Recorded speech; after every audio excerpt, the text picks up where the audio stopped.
Welcome to Buckets. I am your host, Brandon Anderson, here again with Jim Turvey for part 2 of your annual one bet for every team 2025 NBA season preview Bet-Palooza.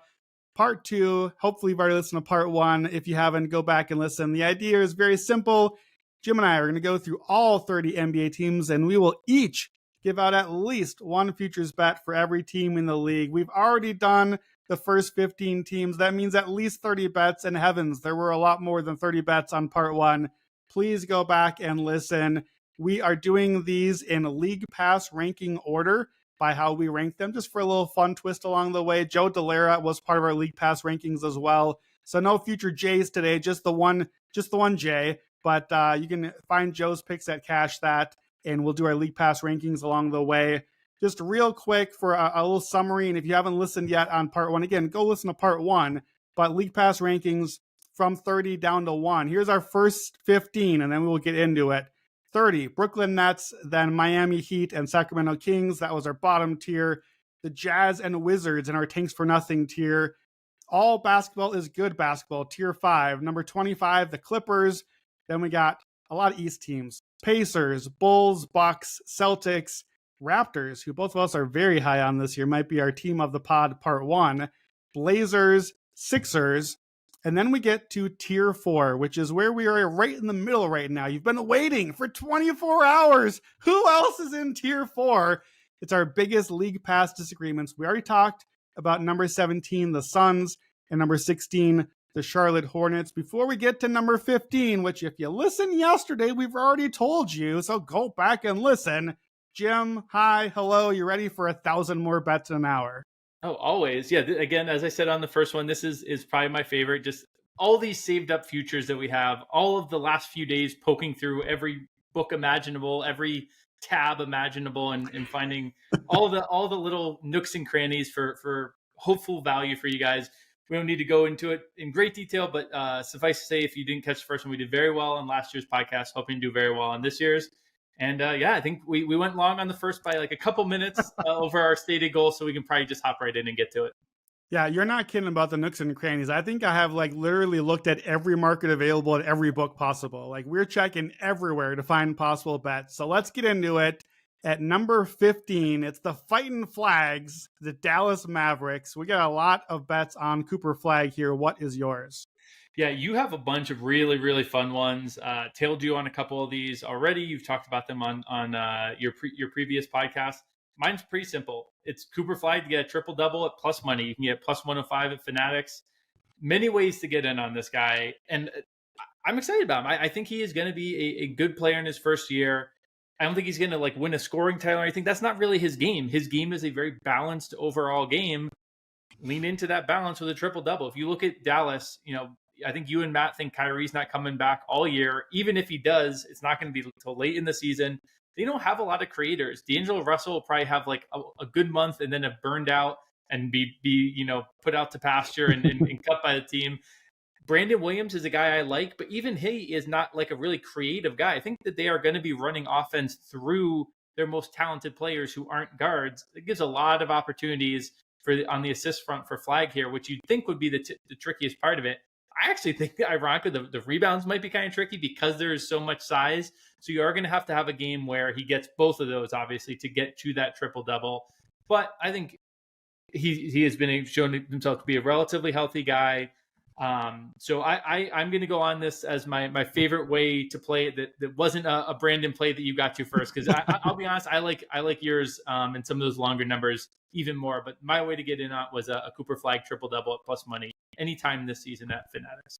So I forgot to mention at the top, if you haven't listened, listen to part 1, of course, but also apparently Brandon week here at Bucket. So I've already done East and West previews with Matt Moore Monday and Tuesday. So you can check those in the Buckets feed or on YouTube. And then what Jim's referring to, on Wednesday, we did a fun one, the 10 players you need to bet on this season. So that had all my award picks for the season, but then big sections on Wemby and on Cooper Flag, the two guys everyone wants to have bets on. So I'm going to kind of summarize here for you, but I think I talked more about Cooper Flag than any player on that podcast. You can get the full length there and kind of hear the whole case. I'm in on Rookie of the Year, minus 170 at DraftKings. That's not my normal type of awards play, but 63%, that's a big drop. It was a minus 400 on draft night. So I think that slowly we've gotten a little bit of value here. 80% of all rookie of the year have been top 5 draft picks historically. 16 of the last 17 have been top 4 draft picks. 46% of the time, it's just the number 1 pick. Like, you would just blind bet number 1 and be right half of the time. You want an offensive engine. We know we're going to get that. He's already starting at point guard in the preseason. Jason Kidd has done this already with Giannis previously. 19, 8, and 4 at Duke. I think we get kind of similar numbers here as well. Obviously, more minutes in the NBA too. I'm not going to play the triple-double one. He maxed out at 7 assists last year, so I think he probably gets it, but I like some of the other ones better. You can bet at ESPN over 16.5 points per game, and you can also bet over 6.1 rebounds a game. I think those are both good for us. I think they're bad numbers, too low. I think PJ Washington is interesting to look at. The guy that I think will kind of most be what Flagg gets the minutes from. He was at 14.7 points a game, 7.8 rebounds a game. Cooper is a much better scorer. One of the things that's hard about him as a prospect, he's not your typical superstar. Like you said, like, I don't think he's going to win a scoring title someday, but he can score like every way that you can imagine. Lefty, righty, he can go at the basket. He's got like the mid-range game. He's now shooting threes pretty well in preseason, which is scary because that's supposed to be the worst part about his offensive game. Crazy thing I noticed is that in the last 9 years, 6 of the top rookie point per game scorers were at 19 points or higher. So 20 points a game for Flagg at DraftKings is 5-1. I think that's a good bet. I think he's clearly the guy who should lead rookies in scoring. I think he probably should lead the Mavs in scoring, quite frankly. Anthony Davis is not really wired that way, and I don't think Kyrie plays this year. So I like that. I also like how that correlates to 40 points in any game, plus 360. That's just a really fun bet. Every time you tune into Dallas, you can see, is Cooper going to go for 40 tonight? Similarly, 15 rebounds in a game, plus 425 at Fanatics. Just another any game one. You get 82 shots at cashing. And then maybe my favorite, just to balance, 18 points a game, 6 rebounds a game, plus 270 at DraftKings. I just think that that's pretty much in range with the sort of numbers Cooper should get.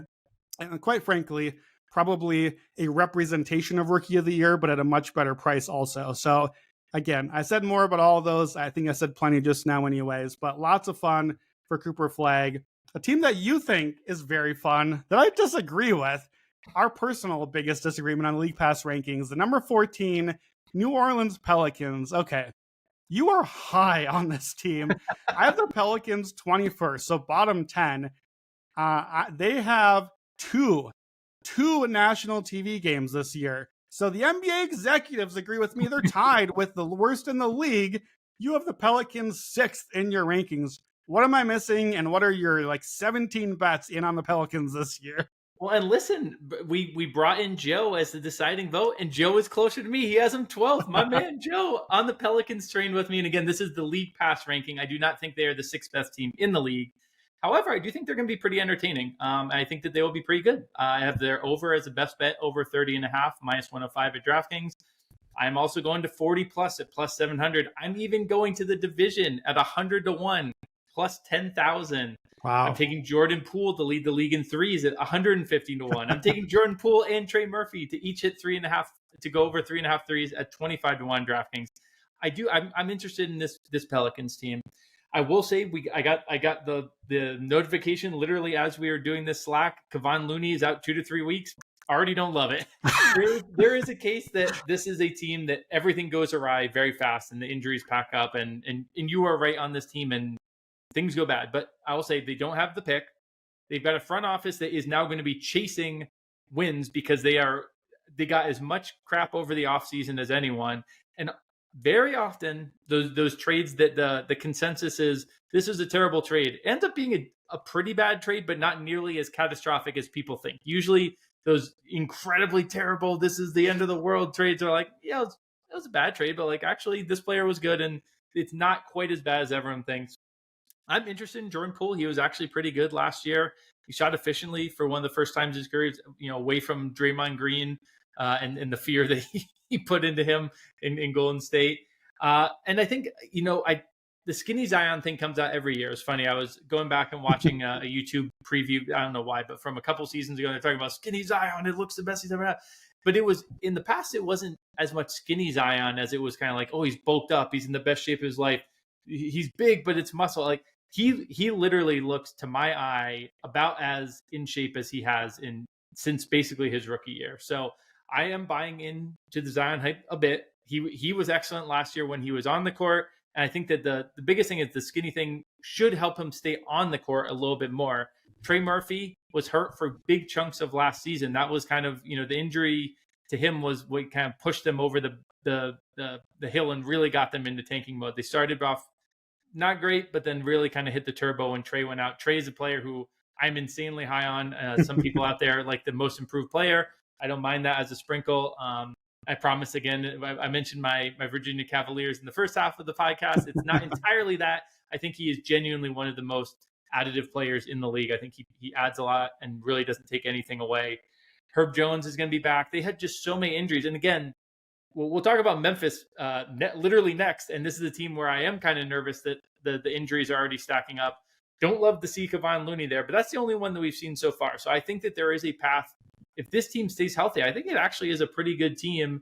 If they've got decent depth, they got Jose Alvarado. I am going to be a little bit nervous about, are they going to play the rookies that they were so focused on getting? Because I think Fears and Queens would be two of the worst rotation players in the NBA.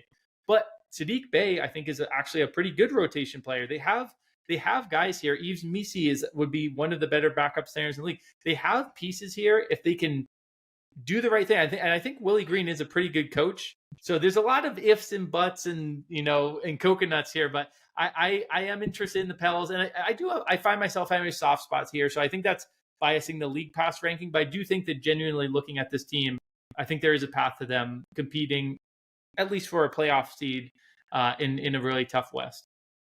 Yeah, it's too many ifs for me. It's an under team for me. Zion was already really quite good last year. Like when I went back, I was like, oh man, he was a lot better than I thought, but they were still that terrible. Not great. And yeah, I agree that Fears and Queen and I think Poole, like just way too much handling from those guys this season. I do think they're going to get a lot of minutes, but it's not really that's not the angle I want to take. To me, this is like an outlier team I don't have a great feel on. So like Zion, I'm going to go light here and just take a couple of Zion sprinkles. Points per game leader, 200-1 at DraftKings. Kind of enough said there. Like if things go well, maybe he's had conditioning, he can play a few more minutes, and he's always been just an incredible scorer. Like we all want good things for Zion. We'd love to see it work out. And then I think even better, NBA in-season Cup MVP, 300-1. If you're right, and the Pelicans are kind of good, small sample award, that's great. I don't want Zion and the Pelicans for the whole season, but I could handle it for like 5 to 8 games. Their group, I think, is winnable. Lakers, Clippers are the top teams in there. I don't know if they're going to even really care about the cup necessarily, especially the Pelicans like steal one early or that sort of thing. So 300-1 and 200-1. It's a little light play on a guy I'm going to call Ozion this year. So tier 3 up next are universally fun teams. Back to agreeing. You already mentioned it's the Grizzlies who are next. And of course, we got to go with the least fun player on the team for our bet here, Zach Edey. I'll let you go first with him. Yeah, I don't have a ton here. This was I talked about this on Buckets, where this was a team I really wanted to be in on. Was ready to take 50 plus wins, division, all the stuff. Oof, the medical staff really, I don't know if it's them, but year after year there are injuries on this team, and we are already seeing it. We have Brandon Clark, who I have since college, since you wrote him up and got me in on him, I've been in on Brandon Clark.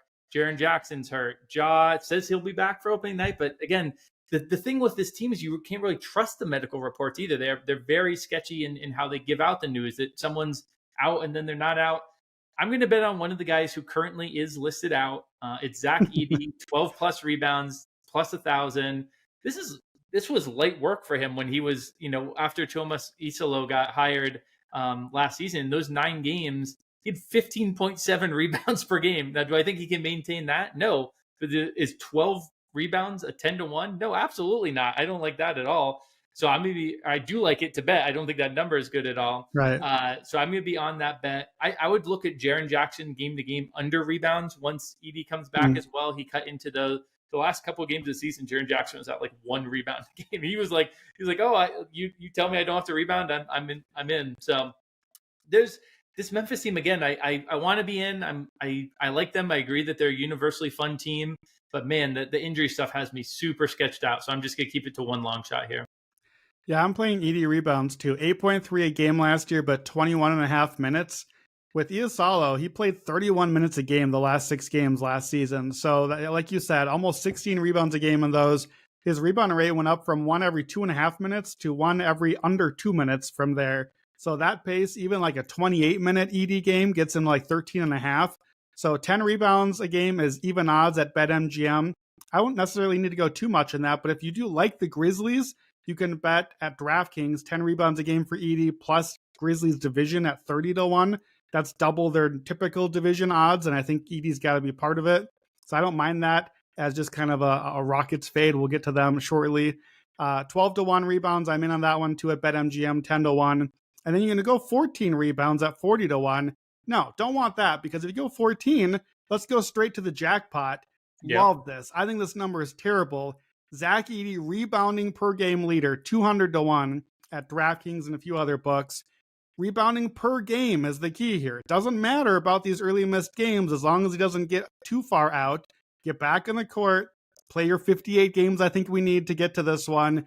And look, if he plays those minutes and they're smashing the offensive glass, that was a big schematic change as well. I think it's just a really bad number for a guy that they want to play a lot of, and he is a massive dude and an awesome rebounder. It's not just size, it's skill as well. So 200-1, probably, I know we're giving out a lot of long shots here, but this is like the Zion 2 and 300-1 I just gave, nothing compared to this. Like, I love this. This was a full unit play for me. So I think the ED props are badly mispriced here. Oh, see, I think that Zion Cup MVP is in that tier of Fair. One of my favorite bets, one of my favorite long shots from this podcast. All right, well, from that team, let's go back out east to the expected 1 seed, our number 12 League Pass team, the Cleveland Cavaliers, a team that both you and I have been quite in on in recent years, but the markets have pretty well caught up to now. We're both betting on Evan Mobley. What's your Mobley play? Yeah, you kind of nailed it here. I found this team to be a weirdly difficult team to find bets for. So I'm just going with Mobley, 20 points, 10 rebounds a game, plus 190 at DraftKings.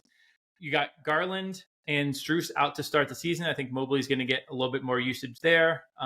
He actually had, it would be easy to say, oh, if Garland, his point guard's out, he probably scores less. No, he scored 6 plus more points per 100 possessions when Garland was off the court. So I think he actually has, he will soak up some of that usage. The 10 rebounds, I think Jarrett Allen is going to see a minutes drop this year. It's one thing I'm looking at as I'm doing projections, is kind of dropping him a few minutes. I think Mobley, they're ready to hand over the reins to him. I think he's going to be seeing more time as a small ball 5. It's not even really a small ball 5. He can very capably handle centers. I know you gave out him Defensive Player of the Year on the last podcast. I like that as a repeat winner there. I just think he's an incredibly talented guy. So I'm looking for ways to get in on him. And it isn't the longest shot, but listen, we've given out hundreds and 200s and 300s to one. This is a plus 190 that I think is very much in the realm of possibility being kind of a layup for him. So Evan Mobley, one of my favorite guys in the league. I'll bet him 20 and 10 at plus 190. Listen, we're going to get a lot of 200 and 300-1 bets wrong. So you got to fund some of those with a good plus 190 winner every now and then you hit one long one and fund all the rest of them too. You already mentioned the bet I'm going to give here. This is my favorite awards bet of going into the season. Evan Mobley, Defensive Player of the Year, plus 2,500 at FanDuel, 25-1. I think it's crazy. He was 30-1 heading into last season. I gave it out then. Admittedly, got lucky because Wemby was like minus $1 billion. Wemby got hurt. That's part of the cap again. Wemby gets hurt. He's like a huge dude that is probably going to have some injury issues. And the Spurs were 25th defensively last year. Typically, Defensive Player of the Year goes to a top 5 team in defensive rating every year except last year, ironically, since 2008. All but 3, top 3. So you need an elite defense. The Spurs with Wemby are that, but typically this award counts all the play, not just the time when the one guy is on the court. I think 64-ish% implied for Wemby is preposterous, honestly. Mobley fits the bill perfectly. Top 5 looking defense, elite team. They're going to win a lot. He's going to get help from Allen without getting credit taken away. Year 5 is a bullseye for this award. 63% of all Defensive Player of the Year awards have gone to 10 guys. Once you win, you're in the club, and we just keep giving it to you. There's been 9 back-to-back winners. All defense is predictive. Defensive Player of the Year voting is predictive. Defensive awards are boring. We give it to the same guys who are actually the best. And I think we now know Mobley to be among the best. So yeah, look, if Wemby just does the thing, we lost. That's not going to happen. And maybe that's where the voters want to give it. But if Wemby doesn't even qualify, then this bet is outrageously poorly priced. Look, you might, while I go back to watching football the next few months, you might be able to double down or wait and get an even better price because Mobley probably is going to get longer as Wemby gets to like minus 1,000, minus 2,000 as things go well early. You might be able to come in again.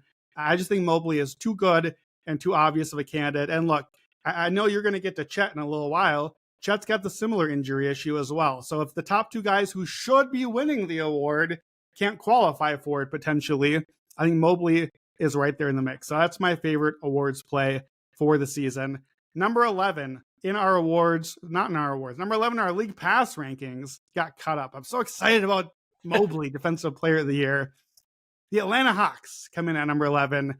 I'm low man here on the league pass rankings. I'm 10 spots lower than you. You had him 8th, I had him 18th, and then Joe comes in at number 7. He's high man here. So make the pitch for why the Hawks are so watchable. And you've got a bunch of fun bets here on different players on the Hawks. So give me the pitch and get into your picks. Yeah, well, I'll lead with the bets because I think that's why it's watchable. 3 guys here. Jalen Johnson, 20 plus points, plus 250 at FanDuel. Onyeka Okongwu, 6th man of the year, plus 4,000 at FanDuel. Trey to lead the league, minus 130 at DraftKings. Those 3 guys make a pretty good core of a watchable team to start. Jalen Johnson, I think, is one of the more watchable guys in the league. I think he really is going to be able to pop this year with, Onyeka probably being in that 6-man role. You're going to see him more with Kristaps Porzingis, a guy who's much more around the perimeter. Jalen Johnson, if you don't know his game, really good at attacking the rim. If he has that space created by KP taking the big man out of the paint, I think Jalen Johnson is due for a really big season. Wouldn't mind sprinkling him all-star if we get all-star to be an all-star bets at some point as well. I think he's really in store for a really good season. The Trey assist one seems crazy to lay minus money on, a market at the start of a season. I was looking at a couple of other assist guys, but projections wise, this is really just, is Trey healthy? You're almost betting minus 130 for Trey to be healthy with Halliburton out of the picture. The other biggest people are going to be, like James Harden. I mean, even Chris Paul was like listed among the favorites last year. And obviously he's not going to be nearly that level of minutes this year. He's just so consistent year to year. He kind of popped last year, but I think when I look at projections wise, he's so far above and beyond anyone else. And a team that I think, really is going to be pretty interesting. I am with you on thinking Orlando is the cream of the crop in this division, that we'll both get to, us liking Orlando there. But I like this Hawks team. I think the market's a little bit high. I'm not like on an under here. I also, I like the Heat 1-2 bet if you're going to fade them. But I think this Hawks team's pretty interesting. I just think they're more of like a 45 win team instead of the market out there at like 48, 49. This is a team I loved last year, started to show some signs. And then this year, I think they filled in the pieces right. I think Quinn Snyder, would be someone who would make sense for coach of the year, but the expectations are baked into the win total now, and he's among the favorites. So it's one of those guys where, kind of double counts you that the hype has already come and you're a favorite in this award. But I do think he is a guy who is a good coach and will get recognition this year. So I'm going to focus on the players instead and do the Jalen Johnson, Onyeka, and Trey bets for my best bets for this team. Yeah, it's interesting. So Matt Moore and I are working on our Elite 100 ranks and just kind of finalizing our list. So that should be out about as you're listening to this. And I'm high on the players on this team, not even really Trey Young. I'm high on Jalen Johnson. I'm high on Kristaps Porzingis. I've always liked Onyeka Okongwu. Need to see more from him. He's not quite in my ranks there yet, but there are players I like. I think it's just, I'm not sold that Johnson or Kristaps stay healthy. And there's not a lot of depth on the team. The trade out was that they got rid of a lot of last year's depth and went big on these guys. And I think it's almost more of a defensive team now. So now it actually has to be Trey offensively, unless Jalen really breaks out again, like he kind of looked like he was a little bit last year. So I don't know, it's a hard team to get a handle on. I would lean over the 5.5 seed plus 125, sort of just fading the squad as, to me, I think maybe more of a play-in team than a top-end playoff team as how they're kind of being priced. I'm going to actually go head-to-head with you here as my bet, though. You've taken a couple steal per game leader long shots. I think you might have one more to come still. I think Dyson Daniels steals per game at plus 125 Bet Rivers. I think that is the new Steph Curry threes bet. Let me make the case. 3.0 steals a game last year. Second place was 1.8. Just to put that in perspective, over the last decade, the next highest steals per game is 2.4. So Daniels was 25% higher than any other player in the last decade. There's only two other guys even above 2.1. So Daniels cleared that by 77 steals last year. That's like more than a steal per game for him that he cleared that number by. He had 228 steals, and he could have stopped at 137 and still won the award last year. He could have basically stopped stealing at around All-Star break and just stood there defensively and still won steals per game. He averaged 3 per game every month until April. I think that's important. Steals are not sticky necessarily, but his were week after week, month after month. I just think that he is so far out ahead of the field. His minutes are going to be there, and I just feel like he is the clear front runner here. Steals per game is normally the market that I look at. And by the way, last year in our notes, in italics, unmentioned on the podcast for time, there it sits. Right here on our doc we're looking at right now. Dyson Daniels, SPG leader, 50-1, question mark. I literally gave out 3 steals per game, guys. He was my 4th. Never shall I ever. So this year I'm betting him. He owes me money back from last year. I think he is the clear leader at plus 125. Yeah, I'll do kind of the broad case against him, and then I'll talk about a couple of players that I still have yet to talk about. But you mentioned steals not being sticky. They definitely are, of these stats year to year, they vary the most. And I will say I'm a little bit biased here because in the projections role I have for Roto Grinders, I'm in there every day, and we literally have a cap on steal rate, and the projections will allow you to go over 3% steal rate. That's like kind of the ceiling. And he previous in his career hadn't gone over 3%. So I think I am a little biased of seeing a number that to me looks a little bit like an outlier. And then there's a couple guys, and we'll touch base on them in a bit, who now have more openings to have that rate, and then have the minutes and ability to get up to his level. And then you said the minutes are going to be there.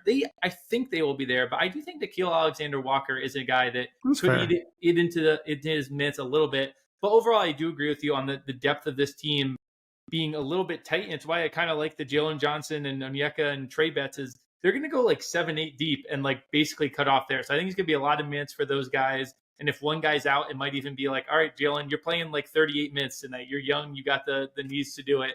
So I think that betting on Hawks to do stuff in general, not a bad idea. I just personally am going to be off of Daniels for the steals market. All right, moving on. Number 10, the Los Angeles Lakers. You, noted LeBron hater, are lowest in the League Pass rankings. This is kind of the inverse of our last one. You have the Lakers 18th. Joe and I both had them top 8. I'm going to go first on this one because I'm fading the Lakers this year. I'm fading the Lakers almost every year because it's usually a good bet. The Lakers went over last year. It's the first time they went over by more than 1.5 wins since 2009. And they did that with a gift-wrapped Luka Doncic, and they still barely went over because they had an expected win rate of 44, but 150 instead. So they didn't go barely over. They got lucky to go that much over. I'm taking the under 48.5. I think it's the same old LeBron crap. We bring in just random pieces, Ayton, Smart, LaRavia. Like, these guys are not great players. Were available for a reason. They don't fit the team that much. LeBron is coming off his worst season since his rookie year and already hurt into the year. I know Luka is additive, but they lost 42 games with Anthony Davis. That matters in the regular season. Luka's basically just replacing that. I think the defense could be really bad. Anthony Davis gone and Dorian Finney-Smith I thought was a really important loss for this team. LeBron teams are 9-3 to the under since his last MVP award. Just not a team you want to bet over on. Expected wins for the Lakers the last 3 seasons, 44, 42, 40. This is a mid team. They should be priced accordingly. They are not. 48.5 is a bad number. I'll take the under, and I'm going to take plus 325 to miss the playoffs at Bet Rivers. And I'll tell you one more thing. I think the best bet you can make on the Lakers is not betting Luka MVP. MVPs don't come from 500 type teams, and that's what I think the Lakers are this year. Yeah, I'm with you on the Lakers skepticism. I do not have it as an official best bet here, but I have bet the under for their win total and to miss the playoffs as well, because I do think there's definitely, especially I think the floor on the scene could be pretty low. However, I am a little bit nervous about, it's not just skinny Luka, it's like motivated Luka. He does look really good. He does look pretty motivated. It has me a little nervous because, I just said the floor could drop out, but Luka, when on the court, is like the ultimate floor raiser. So it really is that you would need an injury there. But we already have the LeBron injury. Joe thinks it's made up. I don't agree with Joe. I think that he is a old man who is suddenly having his back bother him, and it could be kind of scary all season. I'm focusing on, a much more consistent, reliable player for the Lakers. I'm betting on DeAndre Ayton, baby. I talked about, I believe I gave this out in buckets. I think I posted in the app as well. Ayton at most improved player at 400 to 1. Kind of a ridiculous bet, but that number, I kind of thought it had to be grabbed for a player who has the path to this. For today, though, I'm just going to keep it pretty simple. Ayton, 11 plus rebounds at plus 300. This is one of those where you mentioned, like shop it at one book and then you shop it at another and it's like way, way off. This plus 300 is at FanDuel still. He hasn't looked great in preseason. However, he's getting rebounds. He's getting rebounds per minute. And this is just a number that, he's gotten to up to this number in his career before. So for it to be a plus 300 number, I think Jackson Hayes is truly terrible. I think Ayton's going to have basically the run of the front court. If he can be even halfway decent, I think with time, he actually does pair pretty well with Luka, especially offensively. I think that this number is pretty far off for this 11 plus rebounds. We haven't projected over 10. So it really is not a big leap for him to get to that 11 plus number. So it pains me to be on DeAndre Ayton because he is not Mr. Reliable, but I think getting him at a plus 300 number here for what feels like kind of a relatively median outcome is a bet I'll take on the Lakers. Yeah, especially with LeBron out early, and we'll see how long that lasts. But getting some quick rebounds early on will be helpful for that. Number 9 for us, the Orlando Magic, who I think maybe, Jim, is this year's Cavs for us. That was a team that we were super in on last year in the East and kind of rode them all the way to the top. I don't think either one of us thought we'd ride them all the way to the finals, but they got there. I don't know about the Magic getting to the finals, but I'm going to go first on this one again because the Magic are a team I'm very high on, and I know your bet is pretty similar to mine here. They add so many good minutes this year. I think they basically add like 100 games of 3 BPM guys. Desmond Bane, obviously, but also probably like 35-ish more games of Paolo and Franz, both of whom had very good seasons last year, just got injured a bunch. And on top of that, I didn't mention more Jalen Suggs and Tyus Jones. You basically get an entire point guard rotation on top of all that to what was already a top 2 defense 2 years in a row, top 3 in turnovers, top 3 in defensive rebounding, elite defending the threes. It's a clear team identity, and I think Desmond Bane is the perfect fit. I think they went out and got the exact guy they wanted to fit into this team. This is just a great regular season floor. I don't know that I'm in on the postseason yet. I don't know if I'm totally in on Paolo and Franz. We'll get there. I'm not investing in postseason stuff, but I think Mosley knows exactly what they're doing. He went over by 7.5 wins and 11.5 wins. I thought his best year was last year. They went under by half a win. They lost everybody. They're like playing with corpses out there, and he still basically hit the win total over. That's pretty impressive to me for a team that I was quite out on last year. So I'm kind of overcorrecting now the other way, but I think in a good way. Over 50.5 wins, I think, is a bad number for them. I have them 51 to 58, 55 wins projection. I like the division, minus 160. You can parlay that with Cavs division for plus money just slightly. I think that's kind of a fun way to play a couple of those that we both like. 1 seed at plus 650. I like that a little better than Coach of the Year. I think Coach of the Year, it's already kind of baked into expectations with Mosley, but probably the 1 seed is the way that he would get there, and that's pretty similar price right now anyway. And then last one on the Magic, there's a fast futures thing up at DraftKings. Fast record through the end of November, the Orlando Magic is 50 to 1. I have the Magic as my 3rd best record in the league, and I like the opening schedule. They only have 4 games against the West before now and then. 3 of those are at home, so nothing west of Houston in that stretch. So no travel early, really. They have 12 games against teams in the East outside of my top 5, including 7 against non-postseason teams. That's the formula for this team.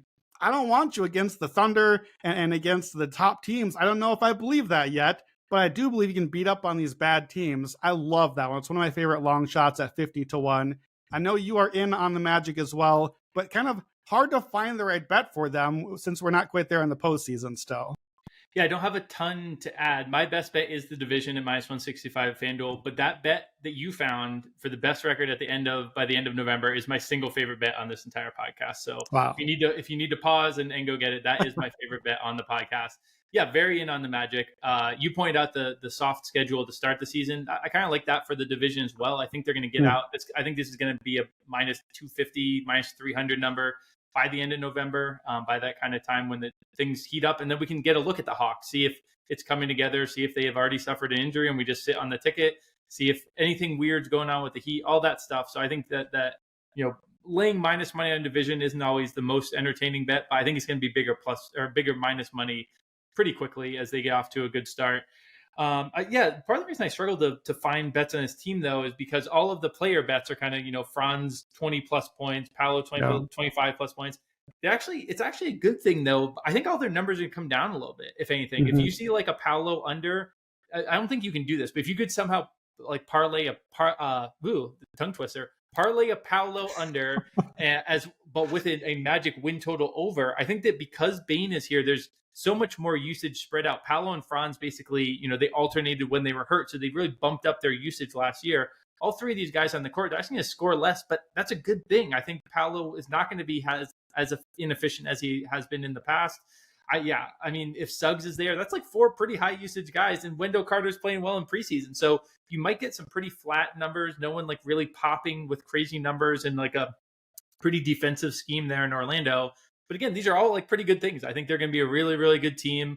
And I am pretty interested I guess I'm not interested in playing futures on them to win the East or anything yet. But I am less skeptical. I do think this could translate. I think they're probably the team that I have as like maybe the second most likely to get out. We'll talk through Knicks in a minute here. I have some skepticism on their ceiling still. I think they've improved it a little bit, but I love this Magic team, and I had them high in the League Pass rankings, and I have them high in my overall rankings. Yeah, up next in our League Pass rankings to round out this tier is both of our two teams, at least how we say that there are two teams. Number 8, the Minnesota Timberwolves. What do you like for Minnesota? This is one of my favorite ones I found. Dante DiVincenzo to lead the league in threes at 500 to 1. You can get that at DraftKings or Caesars. And then this isn't really a Timberwolves bet, but the Northwest Division to win the title at plus 145. So I'll talk through Dante first. It appears like he is starting. Even if he doesn't start the season starting, I think there's a path to him pretty quickly taking over from Mike Conley. Only 7 guys last year made more threes per 100 possessions. It's Steph, obviously, who's the favorite. It's Malik Beasley, who we might have as a guest on this betting show before too long. Isaiah Joe, not enough minutes. Peyton Pritchard, who is an interesting one, but has pretty short odds. Jordan Poole, who I gave out at 150 to 1. Ant, who's a near favorite. And then Sam Hauser, who is like a vaguely interesting long shot, but probably won't get the minutes to get there. So he's in that tier of guys who just get up threes and make threes. He's a very good three-point shooter. That offense kind of needs him to make threes. I think he's really going to get a pretty good minutes load, even if he isn't starting. But I think the starting would bump him up a few more minutes and kind of put him into that range to be in the mix. Where if Curry tweaks an ankle, Peyton Pritchard, and maybe it's a slower pace in Boston than they are doing in the preseason. I think he's very possible there. So I'm interested in DiVincenzo, and I just like the Wolves as in general. I think I would probably have them like third or fourth most likely team to win the title. So when you get the Thunder, the Nuggets, and the Wolves, I mean, it's kind of crazy that those 3 teams are all in the same division, being able to package them. I think it's a way to get in on the Thunder, too. I just was I wanted to be cute here, and I didn't even have the DiVincenzo bet until recently. So this was my one bet for the Wolves. But I think, pairing those 3 teams together, a fun way to get in on, if you missed the Nuggets at a long number, if you want to get in on the Thunder. I think the Wolves are one of very few teams who truly can win a title this year. So putting them all together at plus 145, I love that bet.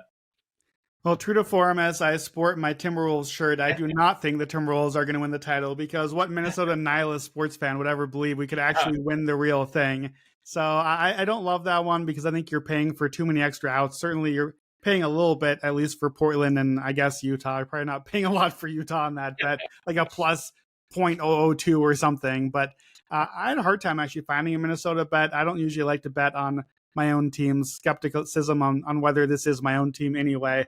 I think it's a pretty high floor team. I have them top 10 offense and defense, just barely. It's what they were last year. I have them projected about equal to Denver and then well behind the Thunder. So I'm going to bet those three teams a different way. Exact division outcome: Thunder 1, Wolves 2, plus 360 at BetMGM. I have the Wolves 1 win behind the Nuggets. So I think the gap there is minimal, if anything. I don't know that the Nuggets, quite frankly, care that much about regular season wins. If they get 53 or 51 or whatever, maybe they even play for a matchup at the end. So it's basically a second in the division bet because I have the Thunder 14 games out ahead of both of those teams. And then Portland and Utah far, far, far behind all of them. So it's just a head-to-head Denver bet, really, is what I'm hoping for there. And hopefully nothing crazy with the teams around them. So that's my team. Let's go to your team, the New York Knickerbockers, who you apparently hate on your own team. You have them last between me, you, and Joe. Joe's got them fourth. I don't know how Joe doesn't have them first. That's also maybe as much surprise as anything. You got them 14th. You hate your own team. I do think you have some astute bets here on a few player unders, though. Yeah, I actually am interested in what the Knicks did this offseason. I logged their team total, win total under as one of my first bets I gave out in the app a while ago. But I've kind of come around on liking how they filled out this team. But I will say, I think with the new coach in there, I think Mike Brown instead of Tom Thibodeau, and I think this bench that is much, much improved, which is part of why I'm like, I actually am, kind of interested in the team. But it's all going to lead to, I think, Jalen Brunson, fewer points. They're talking about having him be off ball more. Plus, I think he's just going to be less minutes. Cat rebounds under. He now has Mitch Robinson in the starting lineup next to him. And again, I think there's fewer minutes for him. And then the one who I'm just mega fading, if we somehow got stats out there for him, Josh Hart, he's going to go from playing 38 minutes a game to, probably a bench role. He's playing the full year with a splint on his hand. The Josh Hart thing, he's taking a lot of money for 6th man of the year. I do not see the Josh Hart thing right now. So I think, listen, at this point in the market, we don't have player stat unders books. Can we please fix this? Let us bet. Come on. You're giving us all the overs. We know what you're doing. We see through it. Just give it to us before the season. I'll be on kind of all these Knicks unders, not even as a way of hating on the team. Just I think with the structure of the team, with a better bench, new coach who's going to give less minutes, it's going to mess with the baselines from last year. And I'll be on kind of some Knicks unders, even though I think they're a decent squad. I'm on the Knicks under 53.5. I made the case for that on the Eastern preview with Matt Moore. I'm fading Mike Brown. I do not think this was the right coach hire. I did not think Tibbs was the right coach. I just thought that they made the right decision to move on without the right decision of who they're going to replace him with. I think he plays too many defensive guys at the expense of offense and ends up kind of stuck in the middle and kind of going either direction. Hopefully that's not too true for my bet here, which is Jordan Clarkson, 6th man of the year, 40-1. And yeah, if Brunson's and points go away and if Hart is unable to do quite as much off the bench, just not a lot of other punch off the bench on this team. I think there are guys who are good players, but not points. And points per game is all that 6th man of the year is. One of my least favorite awards, but 40-1 at FanDuel is an outrageous price, I think. Last 10 years, 6th man of the year averages 17.2 points a game, 54 win pace, 9 out of 10, 48 wins in playoffs. It's a bullseye for the Knicks. This team is going to be right in that mix. We're going to have a couple games in Madison Square Garden where Brunson's out, Clarkson drops 45 that night, and the place is just rocking. Everyone's talking about Clarkson. Very similar, I think, to Peyton Pritchard last year and some of the big games he had. I think even too, I believe Clarkson won this award a few years ago when I was angry all year and said Joe Ingles should be the winner, and Joe Ingles was the 7th man of the year, I thought. I think that could be the case here where Hart or maybe Mitch Robinson, if he ends up off the bench, I think is the better, more valuable player. I'm not saying Jordan Clarkson's good, but this is how the award goes, is for points off the bench. And Clarkson averages 16, 18 a game off the bench. So it's just a bad number for a guy who's won this award before. And that's how I'm investing. Yeah, hop in real quick to say, I when I heard you say this on the other podcast, I thought you had misspoken because he's 10-1 at several books. So this is very much a number off market. And because I actually was getting ready to push back against this bet when I saw it from you originally, because we'll talk about with OKC, but there's an interesting theory I'm stealing from an ex Buckets person here on 6th man of the year, where maybe things are starting to change a little bit in the voting, but at 40-1 for Clarkson, that number is absolutely incredible. And I think it's a must bet. Yes, I agree. All right. Sign up for Action Pro for immediate notifications when action experts track their bets. Folks like Jim and I, boy, you're going to want to have your notifications on because these bets are about to hit your app notifications in droves over the next few days.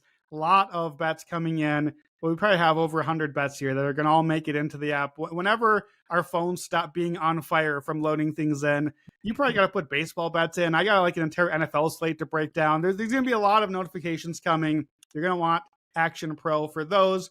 From us, from all the other buckets experts, from our NFL team, from all the sports, everything's happening in October. Right now, you can use the promo code Buckets20 and get $20 off an annual subscription. Be sure to do that. Is the best way to get our notifications and hot off the press picks. You know how Jim and I do it with these long shots. These numbers are going to move right when they come out, especially the longer the number, the better. That's how we like it, but those go quickly. So be sure to get Action Pro to tail us. All right, we have reached our top 2 tiers. This is tier 2, the League Pass Darlings. We're on team number 6, a team that everyone is in on this year, that we want to watch, but are not in on this year, the Houston Rockets. We are pretty much in lockstep with our bets for the most part here. Make the case against the Rockets and tell me about Amen Thompson. Yeah, this was the team that you're right. I was actually looking at division prices before Fred VanVleet went out, and I was like, that's a juicy number, but I really think this team has such a high floor. I think Fred VanVleet takes out the floor. I am on under 53.5 at -120 at DraftKings. I think the bet that you're going to talk about to make the play-in is a really good bet as well, because I still think there is a floor to this team. I think, between our coach there, Ime Udoka, and just kind of the scheme that they run and the talent on this team, I do think that they will be at least in the play-in. I don't think they'll entirely miss playoffs, but I'm definitely under here. Now, having said that, I do think there's some really interesting pieces, and I love. I'm taking your Amen Thompson most improved player. I know Matt's trying to talk you out of it. I agree with you that it's like one of the most fun bets you can have. I gave out Asar at 25-1 on buckets a month ago. That's now plus 1,600. Let's just get the Thompson twin portfolio. Let's get the two of them, one of them to pop. Betting on athleticism, betting on really popular, well-liked guys in the league. The Fred VanVleet thing is scary, but again, that's going to open up spots for Amen to accrete. Amen Thompson's 6+ assists is a Joe Dolera bet that I really like at plus 300 DraftKings. Some people are higher on Şengün. I think he'll have a solid season, but I think that there are paths to Houston being around that 7, 8, 9 seed, where they're being priced as like a top 2 or 3 seed. It could be Durant tweaks an ankle. We have not seen him play full seasons in many recent seasons. So a lot of what we have overlaps. I'll just note that I do have Tari Eason, steals per game leader at 75-1 at DraftKings. I wanted to shout out as well, a guy who I think should be in the starting lineup. To be honest, I don't love what they're doing with the. I think just have Amen Thompson be your point guard, put Tari in, run teams off the court. I've loved Tari Eason for so long, so there's a little bit of bias here. Keon Ellis and Tari Eason, definitely two of my kind of personal favorites. So maybe going with my gut a little bit here, not a hammer full unit or anything, just sprinkle the 75-1. But kind of what I talked about with my skepticism on Dyson being as big a favorite as he is. So I like Tari Eason here for a guy who is at a quite long number. It's around 2 steals a game, and I think that's very well could be where it ends up. So I know I took some of your bets and we're mostly overlap, but that's how I'm feeling about Houston. Yeah, so Amen, most improved player 10-1 is definitely one of my bets here. I'm gonna put you on the spot here. So I just turned in my ratings to Matt Moore for our Elite 100. You and I and Joe have been kind of chatting through my different position ratings. What number ranking do you think I put Amen Thompson for this upcoming season? I mean, you had him as your number 1 small forward, right? Yeah. So there's no way it's a single digit, is it? I have him at number 10. I have him number 10 for my 10-1 most improved player, and that's what had a conniption. So we're going to be high in the rankings between those. I think I was like 41 spots or something ahead of him on there. So I mean, yeah. 10 seems high to me, but I'm also, I think this is the guy you get ahead of it instead of behind it. That's how you were with Wemby. It was like this. No, trust me, this guy is that good. Amen Thompson isn't Wemby, but he's really, really fucking good. So I love that. Yeah, and unfortunately, we have seen what this team looks like with a lot of Amen and without Fred VanVleet. We kind of got the sample already last year. Look, no Kevin Durant, let's be real. But when that happened, they were not a top 10 offense or defense during that whole stretch without Van Vliet. Şengün played worse without him. I thought the bench kind of lost its mojo because Amen was the mojo, Amen Yeah. and Tari. So I don't mind Tari starting, keep them together in the starting lineup. I worry that with Amen in the starting lineup, which he obviously needs to be, what's left on the bench? Like the bench is really rough compared to a dominant bench last year.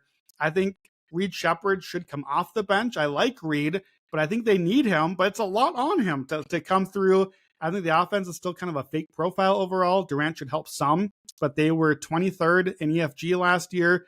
Durant's going to miss some games too. Durant is not what he once was. He's certainly additive, but not necessarily a multiplier. And I don't think there's a lot of multiplying to do on this team either. So I think Van Vliet is a really big loss for this team. I think it's worse for their spacing, worse for their creation. I think it's sneaky worse for their defense. Like he's a pest and he 100%. really matters. And now it means Amen is off the bench unit. And that's a really big downgrade defensively for them of what was just this nasty defensive bench unit. So I just think it's a team that I'm excited to watch and I want them to be good. And I want to watch Amen. I want to see KD still do his thing back in Texas. I love Şengün. I just think the number is wrong here. So under 53.5, I have them projected at 46 wins, 42 to 50. So I'm going to go under the 53.5, under 48.5 plus 265. And I think this is a terrible number. To make the play-in at Hard Rock is plus 850. I have Houston as like the 5 to 7 seeds. That's very much in range there. There's a lot of good teams out west. You give me like a 3-week Durant injury at some point, which we're almost certainly going to get somewhere along the way. I feel like that's just very easy to stumble into this range. And I don't think they stumble out of it. I think it is a quality team with Udoka and the floor. So I don't really fear them dropping all the way to 11 or below. But I think plus 850, not the longest long shot we've given out, but a pretty bad number and one of my favorite kind of mid-range long shots here for the Rockets. Yeah, I'm in lockstep with you on Houston. I think that, again, they're a team we want to watch. We think they're going to be fun. Yeah. It's just it's the market. The market, exactly. It's always in relation. The market, and it's Fred VanVleet. Yes. Well, all right, number 5, team that I certainly want to watch, the Golden State Warriors, always high in my League Pass rankings. We only get to do this for so long.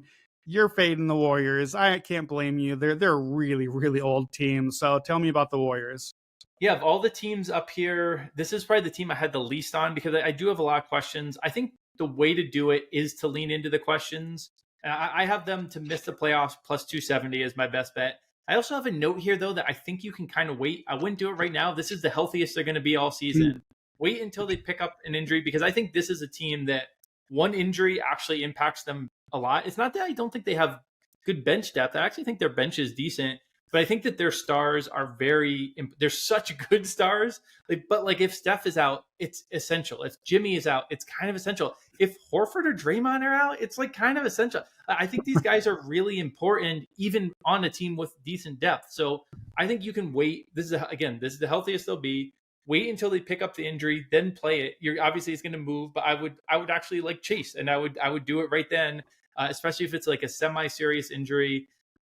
The only other bet I have for this is I think Brandon Podziemski is set up for something. I had him as most improved originally. I was pretty interested in that. Then Moses Moody started starting games in preseason, and I was like, all right, maybe it's 6th man of the year. But I just think Pods is a guy who I'm pretty in on. Maybe it's because he's such a big Golden State Valkyries fan over in the W that I'm biased by his love of the W. But I think he is a guy who can kind of pop this season. And if these guys are out of the lineup, it does kind of create a spot for Pods, who's pretty flexible player. He could fill in for Steph's starting spot. He could fill in for Jimmy's starting spot. I think he is a guy who's going to get a lot of usage and could really improve this season. So 2 things I'm kind of keeping an eye on with Golden State. I overall want to bet them, fade them when they pick up an injury. And Pods is a guy who around that same time, if there's an injury and he's starting to slot in, I think could make a lot of sense for most improved or 6th player of the year. I had a hard time finding the right bet for this team. I'm still very high on the Warriors' upside. I think there's going to be like a 6-week or 2-month stretch where we're like, man, are they still the Warriors? Like, is it still in there? Because we've seen that 2 years in a row. We've seen them kind of flip the switch January, February. But unfortunately, there's not really a way to bet it because it's too late to have flipped the switch. They're already like out in the division. They can't get a high seed. And then they flip too early and don't have anything left in the playoffs or maybe get a round or something. So I'm going to get suckered into a title ticket or a make Western Conference Finals ticket or something at some point. I think it's early right now because they're going to have the down before the up. I do like Draymond bets here, though, because, of course, I like Draymond bets. At DraftKings, you can bet on first team all defense. Draymond Green is 9-1. I'm personally insulted by this number. Here is Draymond Green's all defensive finish by season. This is going back like over a decade. First team, second and second team, didn't qualify the next year. First, second, didn't qualify first. So 2 years he didn't qualify. Every other year he's made all defense, top 10 defenders. And by the way, all defense changed a few years ago. We don't even need guards anymore. So it could just be the top defenders now, the top 5 defenders. Draymond just has to be a top 5 defender. We all know he's a top 5 defender. We all know he's one of the best defenders in the league. And so 9-1, I think, is a crazy price. Defensive Player of the Year, 50-1. I think I have him third in my ballot. I thought that he should have been the pick a year ago. My vote doesn't matter, but I think it's a bad price. So a little nibble there. And along with Draymond, first team all defense, even though it's not Warriors, I will mention Gobert is plus 950 and Jaren Jackson is plus 850. I bet all 3 of those. I literally bet all 3 last night. I think all 3 probably won't make it. There's only 5 spots, but those are good defenders as anyone. And why, like, we don't need guards anymore. Maybe the Thompson twins screw this up and we're just going to put them on the all defense and mess it all up. We'll get to one of those again shortly. But I think these are just bad prices and kind of outdated on like, well, they're all fighting for the same spots. Well, yeah, they are, but 5 now instead of like 2 or 3. So I think Draymond, all defense, plus 900. Similar to my Rockets bet, kind of one of my favorite mid-range long shots here. Yeah, I cannot complain with any Draymond love. And I actually do agree that the ceiling of the Warriors is really high. I know Matt had I actually think Matt had some pretty good points about, there was a little bit of smoke and mirrors during the really good run they had last year. But I still think that this is a really good team when fully healthy. I just am very skeptical of their ability to stay super healthy with the age that they have in that lineup. All right, new to our very high league pass rankings, a team that would have been like 25th or lower for year after year after year. Here we are, number 4, the Detroit Basketball Pistons.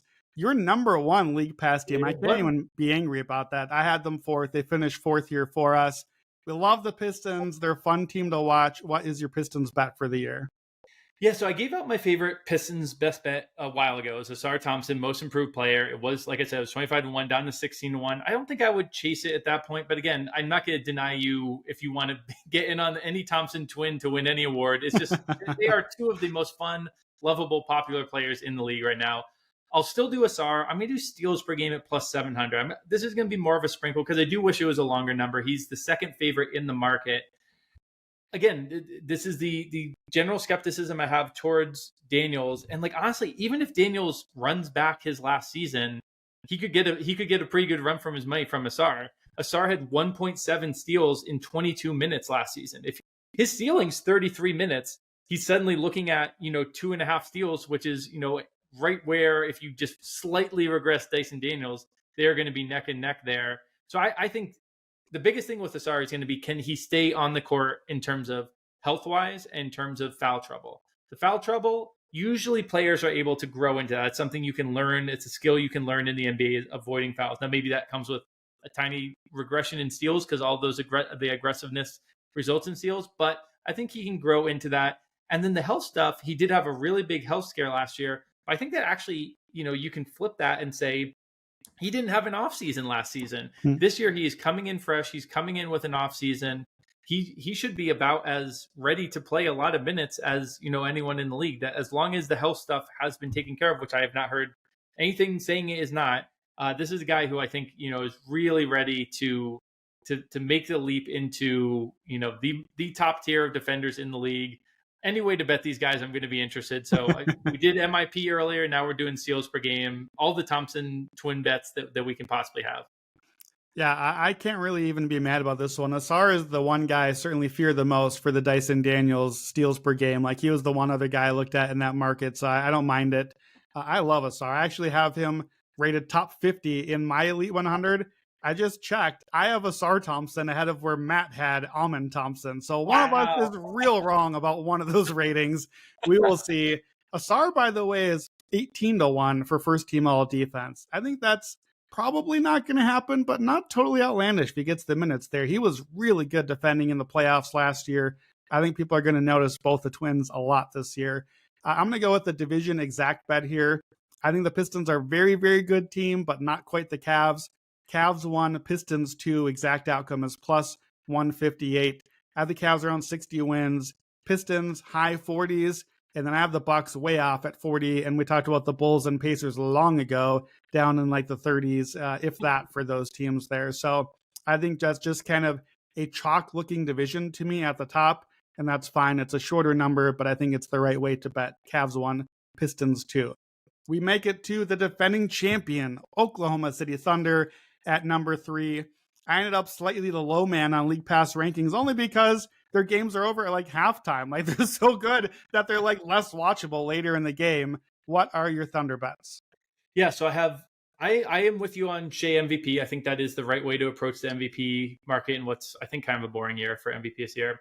I don't hate a sprinkle on Chet DPOI. It was a longer number a little while ago, and like that, 700 versus 1,000 doesn't seem like a big deal, but I do think it is, especially when you do have the concern of the Thunder maybe kind of just like coasting through games and not pushing guys through any minor injuries and stuff like that. So those two are sprinkles. My favorite here, and this is, I teased this earlier, this is a 6 man of the year bet. It's Aaron Wiggins at plus 9,000 in DraftKings. I absolutely love this. So this is what I teased earlier. This is Andrew O'Connor Watts, our old buddy here. He wrote up on his Substack. I think you should go check it out. But kind of his theory here is that winning is more essential than ever, and that the guys who are actual impact guys are starting to get the vote. So if you look at recent seasons, it's kind of trending towards you still need some points. You still need to fill it up a little bit, but it's impact guys more and more. And I think everyone's overlooking Aaron Wiggins. I was listening to Nekias Duncan and Zach Lowe talk about 6 man of the year. They mentioned 3 Thunder player and not Aaron Wiggins, which I don't love in terms of setting the narrative for this. But I think it's like, it can pretty easily be, I had to double check. I was like, he averaged like 13 points a game last year on pretty good impact stats. And he did. I was right. That he averaged 13 points a game. I think that he can slot in kind of like Pods. He can slot into the lineup if Shea's out for a game. He can slot up if J-Dub is out for a game. He's a pretty versatile player, really good shooter. His impact stuff isn't as high as someone like Alex Caruso. Alex Caruso probably isn't getting to the 65 games. They have no reason to push guys like that. Caruso is a postseason weapon for them. I think Wiggins can kind of emerge as the guy on a Thunder team that should be trying to, or not trying to, I think will be racking up awards left and right, as I'm with you guys on liking the Thunder over and thinking that, 72 wins is good. The ceiling is incredible for this team. It's hard to find long shots for them. I think Aaron Wiggins at 90-1 for 6 man of the year is one of my favorite bets on the podcast. So shout out once again, our guy Watts.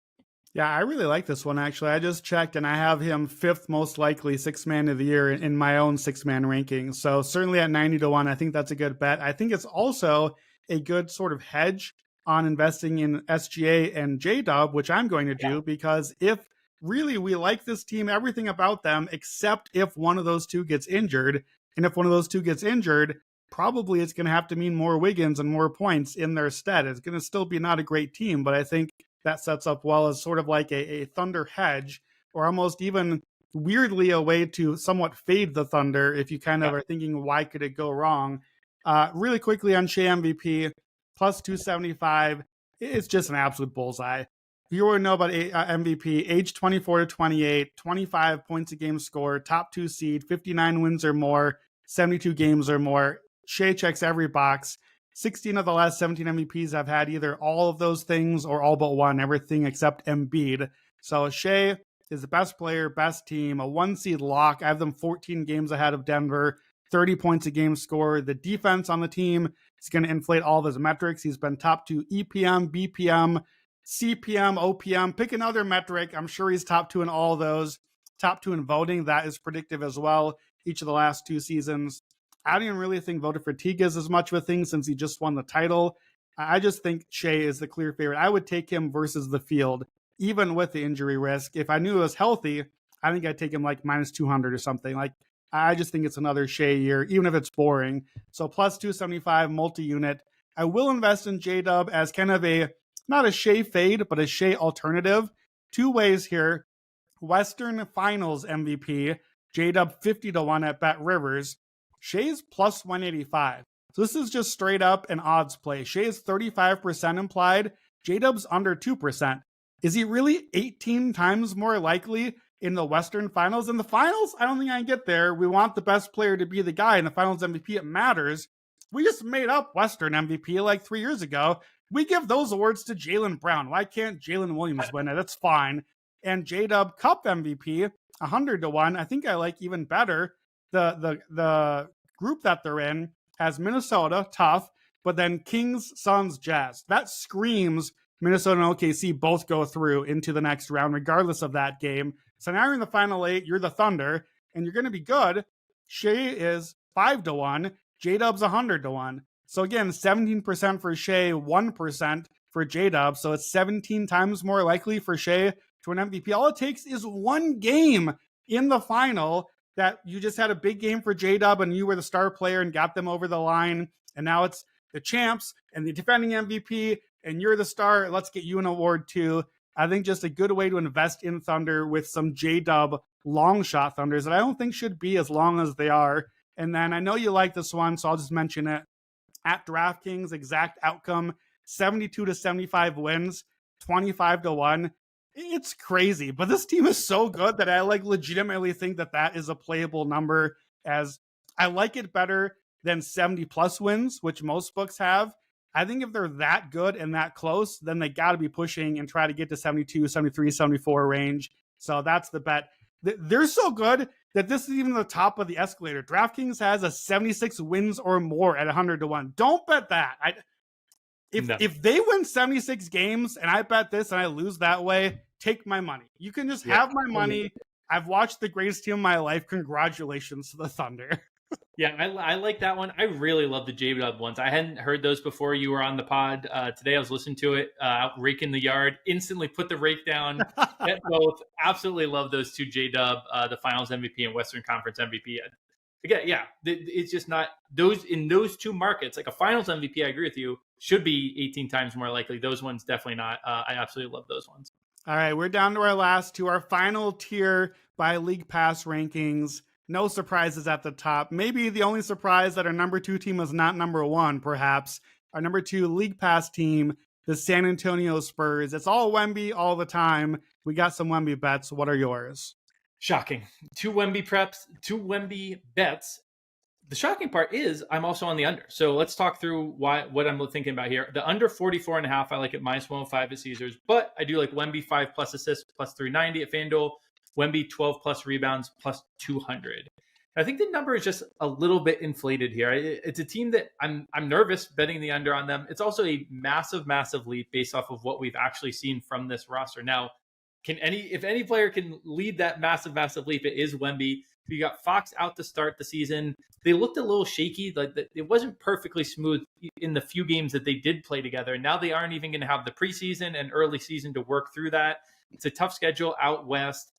And maybe this is, kind of grafting a concept onto Wemby. And I've been known to do this to Embiid. So apologies to Wemby now, who is my new one I'm doing this to. But I think Wembanyama is a very big picture player. And this kind of plays into the assist cap. He had a quote in the preseason, I turned down a shot I could make with my eyes closed for a shot my teammate could make in his sleep.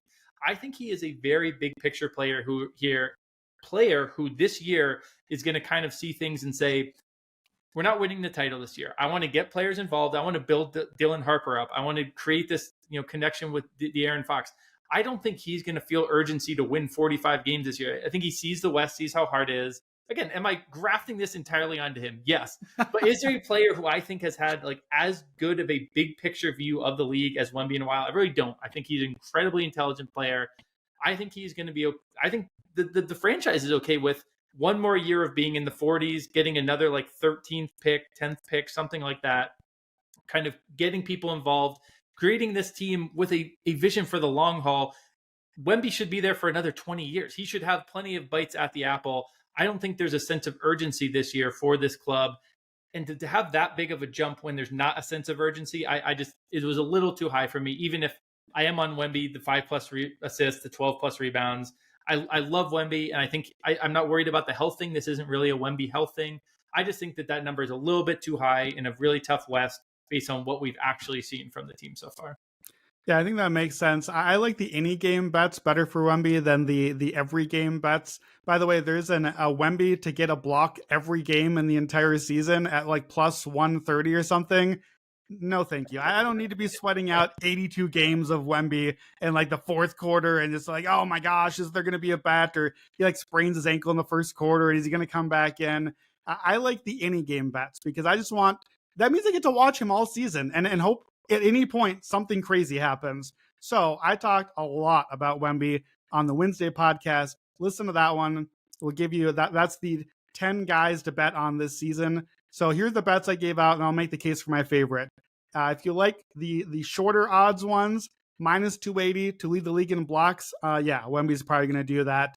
20 rebounds in any game, minus 200. Again, any game, you got 82 shots at it.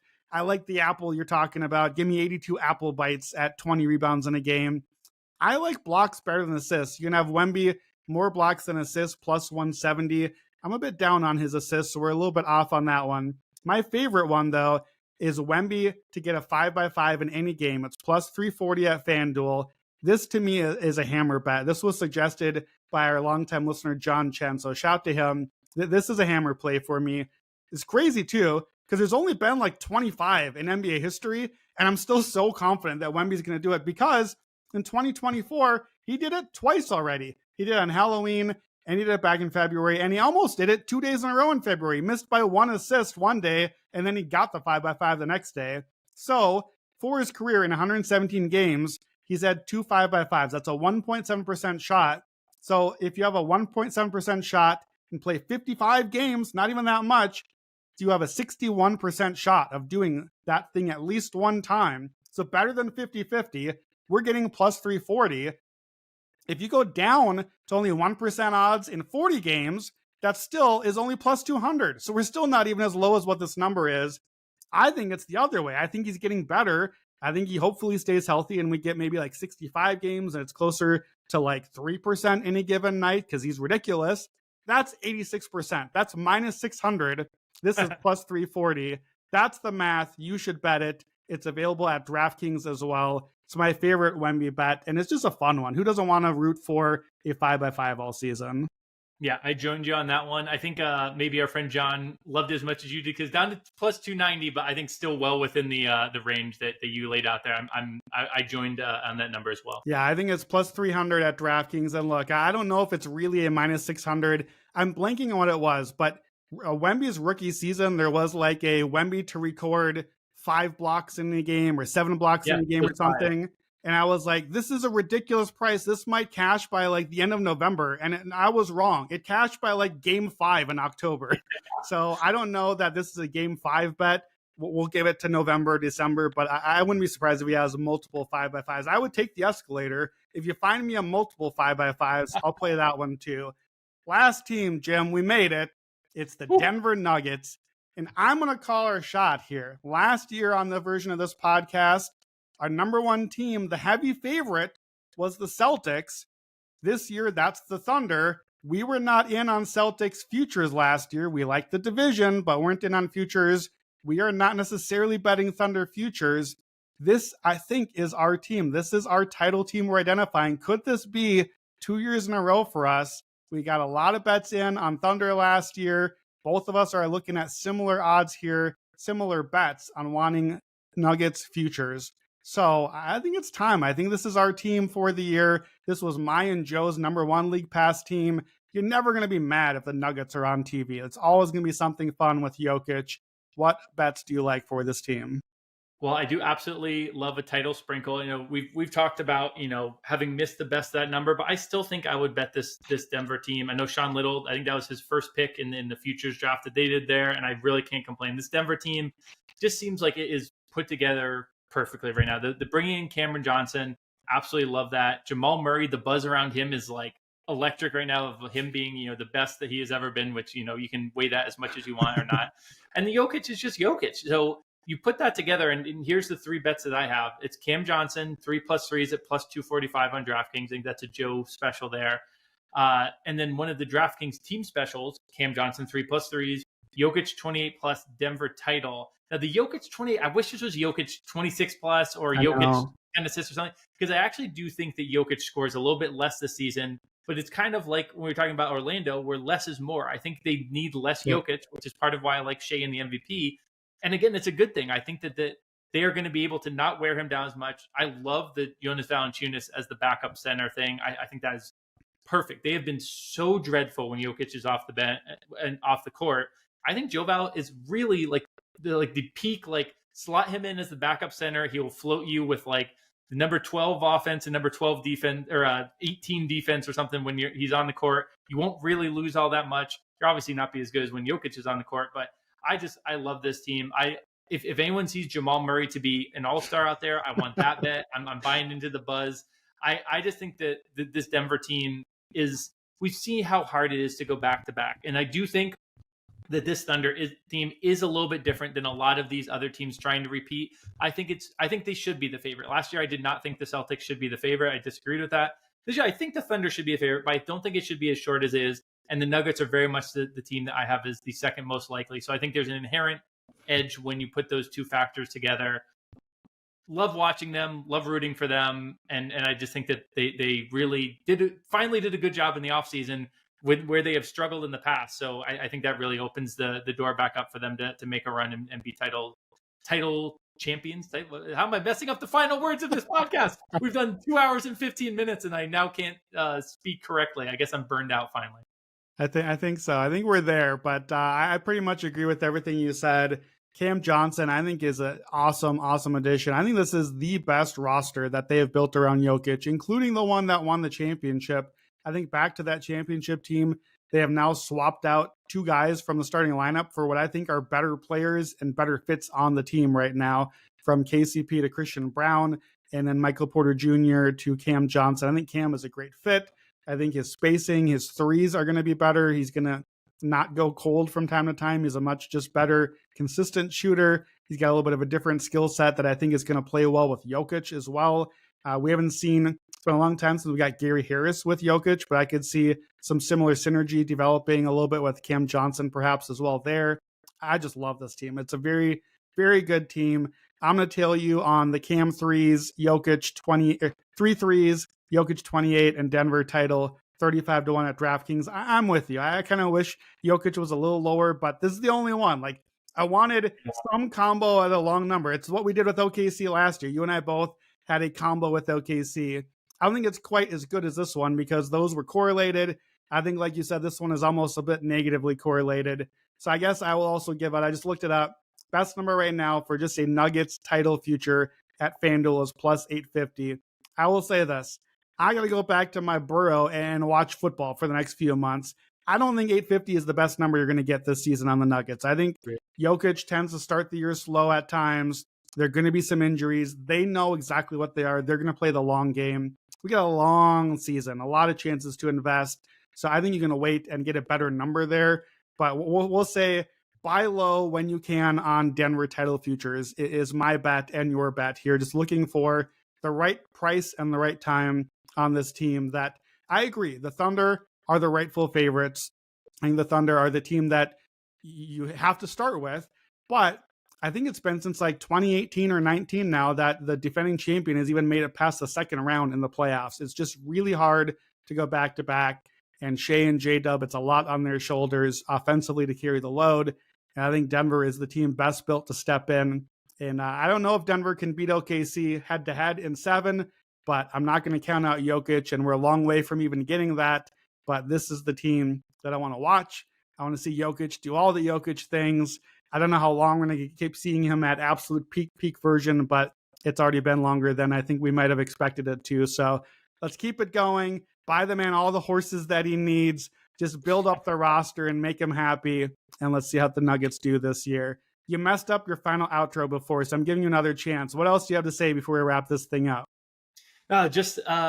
We are guaranteeing 200% ROI again. No, we are not guaranteeing 200% ROI, but this was a very fun list to put together. Hopefully you're able to get most of these at, numbers that are close to what we gave out here. I know they go really quick, especially the long shots, but the ones we picked out here are ones that, we did that for a reason. There should be a little bit of wiggle room. So hopefully we can all get in on these together and have a pretty nice return for the season. Yeah, we had a lot of fun. I tried to kind of count through. We certainly went over 100 bets. I think we topped last year's. I bet that we're like pushing 125 or something this year, but that's all right, because if you tail all of last year's, you've got plenty of units to put in on this year's bets. That's it. That's our league pass rankings. Thanks to Joe Dallaire for being part of that. That's all 30 teams, bets for every team. The Bet-Palooza is done. I agree, Jim. One of my favorites of the year to get to do this. So I'm excited. We are days away now from the season starting. Be sure to check out the rest of the previews this week. Brandon week is over. You made it. You made it through like 7 hours of Brandon. It's like 7 hours of commercial-free Brandon football red zone channel or something. I don't know what's happening with that, but we got there. You got lots of NBA content coming at you. Matt Moore and I have our Elite 100 action rankings coming out. Be sure to check out for that heading into the weekend. Games are here on Tuesday, man. Like, we made it. We are ready for basketball. Get your Peacock, get your Amazon Prime, get your Round Ball Rock. We're starting to get those commercials out now on as we watch football games and everything else.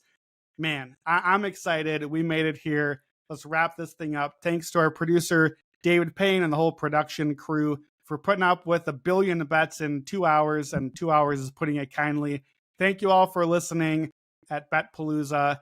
And hopefully we cash as many of these as we did last year. We'll be sitting pretty at the end of the season. Let's watch some basketball and let's